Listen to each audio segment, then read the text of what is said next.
The cabin existed even before memory itself. The maiden arrived there as a child, left in the forest without a name, without a past, without explanations. She grew up alone, learning early that survival was a daily act. She learned how to keep the fire burning, how to gather, how to heal, how to observe. She did not harden.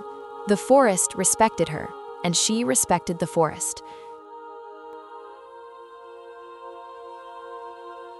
With time, people began to appear: wounded hunters, exhausted travelers, women fleeing broken homes.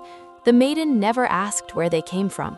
She simply opened the door, cleaned wounds, offered soup, silence, shelter.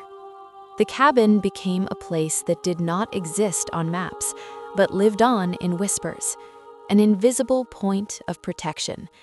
Sometimes she dreamed of vast halls, fine fabrics, voices calling her name by titles she did not understand.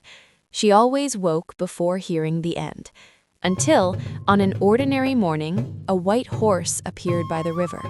It did not belong to the forest, and for the first time, the world grew far too silent. Without understanding why, the maiden mounted the horse. Her body moved as if it remembered something long forgotten. The forest fell behind, fields emerged, stone roads, and, on the horizon, a castle. The gates stood open, guards knelt without knowing why. The horse crossed the courtyard like one returning after a long absence. In the great hall, a man stared at her in shock. This is not possible. It was the king. When he asked her name, she replied that she had none. The king knelt. She was his daughter. Years earlier, they had said the child had fallen into the lake during a storm. He searched for her. He never found her. Now, there she was, alive. But the joy did not last.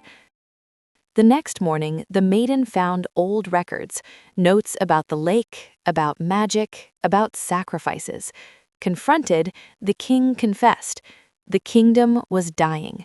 The priests said the water demanded something pure. He gave his own daughter. She did not fall. She was offered. Before there could be any more words, the lake advanced. The water swallowed walls, courtyards, halls. The castle began to sink into its own history. While the elite fled to the upper floors, the people were left behind. The maiden mounted the white horse. The water parted before her. She crossed the submerged kingdom to the forest, where an ancient circle of stones emerged. There, the truth was revealed.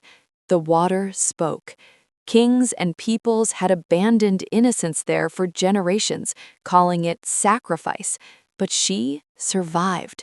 She learned to care, to protect, to love even after being abandoned. Nature chose her. If you accept, said the water, the kingdom will be cleansed, but it will not be the same.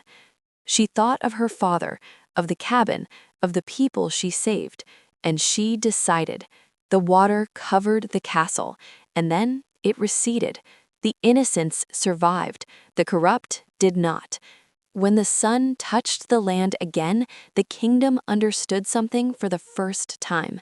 Now, the one who ruled was the one who had learned to care.